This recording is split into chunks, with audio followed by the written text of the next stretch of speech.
جنوں کو جو ہے کئی ناموں سے پکارا جاتا ہے عربی زبان کے اندر. عربی زبان میں جنوں کے کئی القاب یا کئی نام ہوتے ہیں جن سے اس کو پکارا جاتا ہے. کچھ نام خود قرآن نے لیے، کچھ نام خود رسول اللہ نے لیے، اور کچھ نام جو عربی زبان میں عام تھے جو آج انگلش زبان میں بھی آتے ہیں وہ چیز ہے. پہلی چیز تو یہ جنوں کو سب سے مشہور اور معروف نام جس سے پہچانا جاتا ہے وہ جنی ہے. انگلش میں بھی یہ نام سے جنوں کو پکارا جاتا ہے، وہ عربی کا لفظ ہے جنی، چھوٹے جن کو کہا جاتا ہے.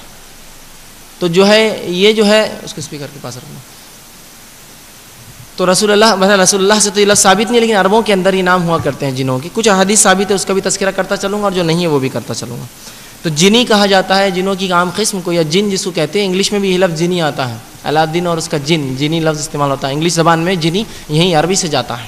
اسی طرح کچھ جن ہوتے ہیں جن کا نام جو ہے عامر ہوتا ہے، کچھ کو ارواح کہتے ہیں. اب میں اس لیے رکھ رہا ہوں کہ نام سے ہی شروعات ہوتی ہے کسی بھی چیز کی. کچھ کو ارواح کہا جاتا ہے، ٹھیک ہے. اسی طرح یہ ارواح انہیں کہتے ہیں جو انسانوں کو راستے میں تکلیف دیتے ہیں، دروں کے اندر آ کر، اس کو روح بولتے ہیں ہم، روح ہٹا کر اس طرح سے ارواح عربی میں کہتے ہیں. یہ آ کے لوگوں کو تکلیف دیتے ہیں، جو لوگ مر چکے ہوتے ہیں ان کے چہروں میں آ کر انسانوں کو ڈراتے ہیں، دھمکاتے ہیں، یا پھر نئی نئی باتیں سکھاتے ہیں.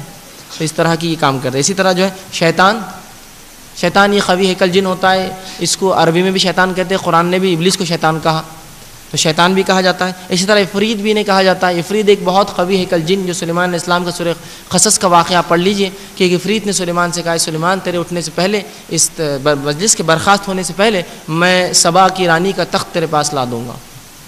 تو یہاں بھی عفریت ایک جن کا نام آتا ہے جو کہ احادیث میں آتا ہے، اور علماء لکھتے ہیں بڑا قوی ہیکل جن ہوتا ہے جس کے تعلق سے قرآن نے تذکرہ کیا.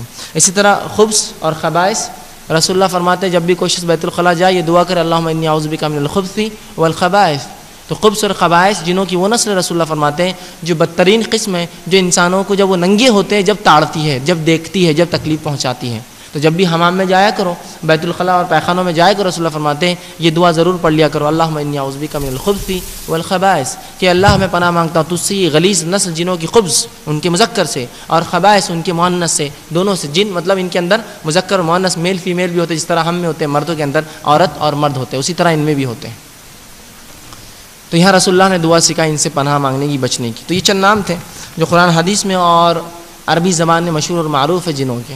آئیے اب دیکھتے ہیں ان کی قسمیں کیا ہیں. حاکم کی روایت ہے آپ صلی اللہ علیہ وسلم